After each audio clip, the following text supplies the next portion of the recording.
Okay. పేరు వచ్చింది బాగా. 'ఖుషి' తర్వాత అతనొక్కడే సురేందర్ రెడ్డి గారు సినిమా ఒకటి బాగా పేరు వచ్చిందండి. పెద్ద బాబు అని చెప్పేసి పరుచూరు మురళి గారు డైరెక్ట్ చేశారు. So it was gradual, but Vikramarkudu was ఇంకా రాజమౌళి గారి సినిమా వాజ్ మంచి సో హై మీరు నాకు. అప్పుడు ఆయన్ని పట్టుకుని నాకు ఇస్తే గానీ అన్నట్టుగా పట్టు వదలు విక్రమార్కుడిలాగే మీరు అవునండి. ఆయన చేశారండి నాకు. So so you wanted to do because అక్కడ రవితేజ గారి ఆపోజిట్ గా చేయాలి విలన్ గా అన్నది ఉందా, రాజమౌళి గారి మూవీ అని ఉందా, లేకపోతే మీరు యూ థాట్ ఆ రోల్ లేదండి, మై జస్టిఫై చేయగలను? బేసిక్ థాట్ వాజ్ నేను విలన్ అవ్వాలి, నేను ఫ్రెండ్ రోల్స్ చేస్తున్నాను. ఓ అప్పటికి మీరు అప్పటికి ఇంకా ఫ్రెండ్ రోల్స్ చేస్తున్నాను. అతనొక్కడే సినిమాకి ఒక చిన్న నెగిటివ్ రోల్ ఒకటి వచ్చింది. మంచి రోల్ అది యాక్చువల్లీ సురేందర్ రెడ్డి గారిది. Then I wanted to do negative role. నాకు నేను చెప్పుకోగలిగింది రాజమౌళి గారు ఆ టైంలో వరుస సినిమాలు నేను చేస్తాను. స్టూడెంట్ నెంబర్ 1 నుంచి రాజమౌళి గారి సినిమాలు ఐ వాజ్ దేర్, ఉన్నాను నేను. సో విలన్ అంటే నాకు తెలియదు అది. అంటే నాకు యాక్చువల్ లాస్ట్ మినిట్ వరకు నేను ఆ రోల్ చేస్తానని తెలియదు నాకు. ప్రాబ్లీ ఛత్రపతి యాడ్స్ ఏవో తీస్తున్నాను, అంటే పోస్ట్ రిలీజ్ తర్వాత లేక రిలీజ్ కన్నా ముందో క్రికెట్ మ్యాచ్ ఆడటం, దాని తర్వాత ఇంటర్వ్యూస్ ఏవో జరుగుతున్నాయి. అది అయిపోయిన తర్వాత నాకు ఇంకా బాగా గుర్తుంది అది. రాజమౌళి గారు ఆ ఇంటి నుంచి దాజే కారిక్ అన్నారు. మధు అని చెప్పి ఇప్పటికీ ఉన్నారు రాజమౌళి గారి దగ్గర. మధు వస్తుంటే ఎందుకు ఆపి ఆయన డ్రైవ్ చేస్తున్నా, నేను కూర్చున్నాను పక్కన. నాకు ఇంకా బాగా క్రిస్టల్ క్లియర్గా గుర్తు. సో ఈ వాజ్ లైక్ ఏంటో ఆయన ఒక కథ ఏదో చెప్తా ఉంటే నేను ఒక సర్టెన్ టైం తర్వాత నాకు ఇది ఎక్కడ చెప్పలేదు నేను యాక్చువల్లీ. ఇంకో క్యారెక్టర్ ఒకటి ఉంటుంది, రవితేజ చంపేస్తాడు బావుజీ వాళ్ళ కొడుకు క్యారెక్టర్, నెక్ బెల్ట్ పెట్టి. సర్లే మనకి ఈ క్యారెక్టర్ అనుకుంటా సెట్ అయిపోయిందిలే, ఇంకే అంటే మంచి క్యారెక్టర్ అది. బేసిక్గా రాజమౌళి గారి సినిమా అంటే వర్క్ చేస్తున్నాం కాబట్టి నాకు అప్పుడు బాగా తెలుసు, అంటే వాల్యూ తెలుసు విలన్ రోల్ ఉంటే ఎలా ఉంటుంది. అప్పటికే సయ్యి, ఛత్రపతి, కాటరాజు, సుప్రీతికి సైర్ ఇవన్నీ కూడా చేస్తున్నా కాబట్టి ఒక విలన్ రోల్ పెడితే బాగుంటుంది రాజమౌళి గారి సినిమాలో అనేది తెలుసు, దాని వాల్యూ తెలుసు నాకు. సో ఐ వాజ్ ఎక్స్పెక్టింగ్ ఆ రోల్. కాకపోతే ఏంటంటే టిట్లా క్యారెక్టర్ అనేసరికి ఐ వాజ్ లైక్ హ్యాపీ. అంటే సో ఎందుకో ఫీలింగ్ ఉంటుంది కదా, రాజమౌళి గారు లాంటి వ్యక్తి ఒక విలన్ రోల్ ఆ సినిమాలో అంటే దాని ముందు వచ్చిన విలన్స్ కూడా చాలా పెద్ద పెద్ద villain roles. So I was happy. And mostly ఆయన పిక్చరైజ్ చేసే విధానం కూడా ఒక రేంజ్ లో ఉంటుంది. అవునండి, మొత్తం అసలు అంటే రమ గారు కానివ్వండి, అది చాలా డీటెయిల్స్, చాలా టైం తీసుకున్నారు అది. అంటే 2-3 days లుక్ సెట్ అవ్వడానికి టైం పట్టింది. ఇంకా ఆయన చెప్పేదే ఉందండి రాజమౌళి గారి. సో టిట్లా ఎఫెక్ట్ అయితే ఇప్పటికీ మాకు మీ అజయ్ అనగానే మాకు టిట్లా అనే పేరే ఎక్కువ. ఆల్మోస్ట్ నాకు తెలిసి ఒక 18-19 years అయిపోయింది అనుకుంటాను. టిట్లా వచ్చి 2005 సమ్వేర్ అరౌండ్. ఇప్పటికీ టిట్లా అంటే సీదా ఇంపాక్ట్ చూడండి. అంటే ఆయన నాకు ఇచ్చిన క్యారెక్టర్ ఎలాంటిదో చూడండి. ఇంకా అసలు అంటే ఇన్నేళ్ళకి కూడా ఇంకా టిట్లా అంటున్నారంటే. దాని తర్వాత మీ జర్నీ ఎలా, what was the change, transformation?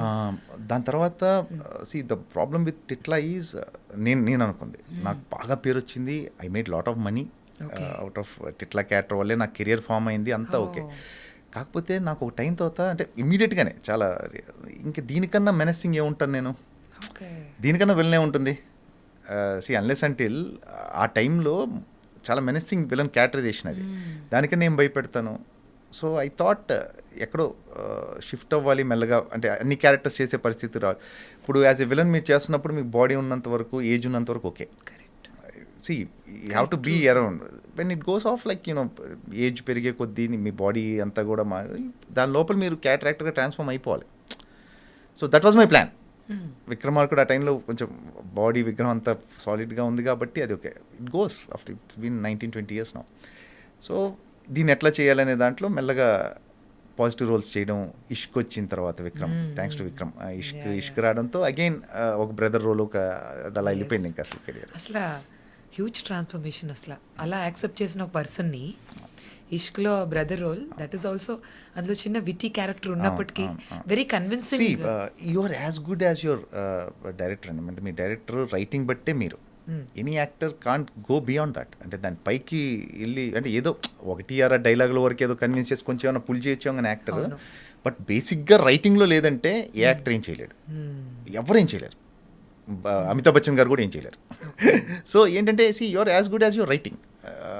మీరు లక్కీ అయితే మీరు మంచి మంచి సిచ్యువేషన్స్లో ఉండే చాలా మంచి సిచ్యువేషన్స్ దొరుకుతాయి టు ఎనాక్ట్ ఆన్ స్క్రీన్. లేదంటే ఒకటే యూజువల్గా టైప్ కాస్ట్ చేయడం ఎక్కువ మన దగ్గర. You keep on typecasting, అంటే విలన్ చేస్తే విలనే, ఓకే. ఫ్రెండ్ అది యూజువల్లీ జరుగుతుంది. But luckily things have change now. Because మీకు కూడా అది మొనాటనస్ అవును, అయిపోయి నేను చాలా ఏళ్ళు ఫ్రెండ్గా చేశాను, చాలా ఏళ్ళు విలంగా చేశాను. అంటే దేర్ ఈజ్ ఈదర్ పాజిటివ్ ఉండేది, లేకపోతే dark, nothing like grey in between. అంటే డార్క్ ఉండేది, లేకపోతేనేమో మంచి గ్రే ఒకటి ఉంటుంది కదా మధ్యలో ఒకటి. అందులో చాలా చాలా ఉంటాయి. ఇప్పుడు ఇష్క్ ఉంది. ఇష్క్ ఫర్ ఎగ్జాంపుల్ తీసుకుంటే మీకు ఫాదర్ అంటే భయం ఉంది, సిస్టర్ అంటే ప్రేమ ఉంటుంది, నితిన్ క్యారెక్టర్ అంటే ఇష్టం ఉండదు నాకు, వైఫ్కి అబద్ధం చెప్పాను అది కవర్ చేసుకోవాలి. సో ఒక్క సీన్లో ఇన్ని ఉన్నాయి. సో అది ఎప్పుడు వస్తుందంటే ఏమన్నా డైరెక్టర్ రాసినప్పుడు వస్తుంది. సో ఈవెన్ అది కూడా ఐ థింక్ విక్రమ్ నన్ను పెట్టాలని లేదని, విక్రమ్కి యాక్చువల్లీ నితిన్ వల్ల రోల్ వచ్చింది. సో విక్రమ్ పెట్టాలని లేదనుకుంటా నాకు తెలిసి. సో విక్రమ్కి అంటే విక్రమార్కుడు చూపించారు. Vikram was very particular. Vikram అనేది ఏంటంటే శివ అనే క్యారెక్టర్ ఆ సినిమాలో కంప్లీట్ నెగిటివ్ కాదు అది. The only thing is he doesn't like the hero. Correct. Nithin character అంటే ఇష్టం లేదు అంతే తప్పితే వాడేం రాక్షసుడేం కాదు. తిట్లా చూపిస్తే ఏమిస్తారు ఆ రోల్ ఏమిస్తాడు Vikram. So I was little hesitant. Then PC sir came, one photo shoot అంటే ఏదో ఆయన ఫోటోగ్రాఫ్ ఒకటి తీసి ఈజ్ ఓకే అని చెప్పడం, అది అలా జరిగిపోయింది. అసలు and I got state award for that. That's what Nandi award మీరు విన్ చేశారు. Actually once again congratulations to you. అందులో ఎస్పెషలీ అలీ గారితో ఉండే ఆ సీన్ అయితే ఇంకా మర్చిపోలేం మేము. అది మీకు యాక్చువల్లీ చూస్తే మొత్తం సీన్ 2 కట్స్ ఉంటాయి. పెద్ద సీన్ అది యాక్చువల్లీ. పొద్దున్న స్టార్ట్ చేసి మధ్యాహ్నం చేసాం, అయిపోయింది 2 hours అయిపోయింది సీన్. అది పీసీ గారు క్లియరెస్ ఉంటుంది ఆ ఫిల్మ్. అదే మీరు బావగారు అని చెప్పి రెస్పెక్ట్ ఇచ్చే సీన్ అది. కానీ తర్వాత airport scene also was again ఇవన్నీ ఇట్ ఆల్ కమ్స్ డౌన్. అంటే మీకు వేరే యాక్టర్స్ని బట్టండి, మీరు ఎవరితో ఇప్పుడు అలీ గారు ఉన్నారు కాబట్టి ఆ సీన్ అంత బాగా పెళ్ళింది. సో నిత్యమైన ఉన్నారు కాబట్టి నేను చేయగలిగాను. ప్రాబ్లీ నేను ఉన్నాను కాబట్టి కొన్ని సీన్లు ఆల్ చేయగలి. ఇట్స్ ఆల్ సీన్లో ఉండేదాన్ని బట్టే ఉంటుంది. సో మనం ఇప్పుడు విక్రమార్కుడు 2 అని చెప్పి కూడా మేము వార్తలు విన్నాం, అది ఎంతవరకు? అంటే అన్నారు కానీ ఇంతవరకు ఐ హ్యావ్ నో ఐడియా అండి దాని గురించి ఫర్దర్గా. నేను మీలాగా వింటమే, సో నో ఐడియా. ఓకే.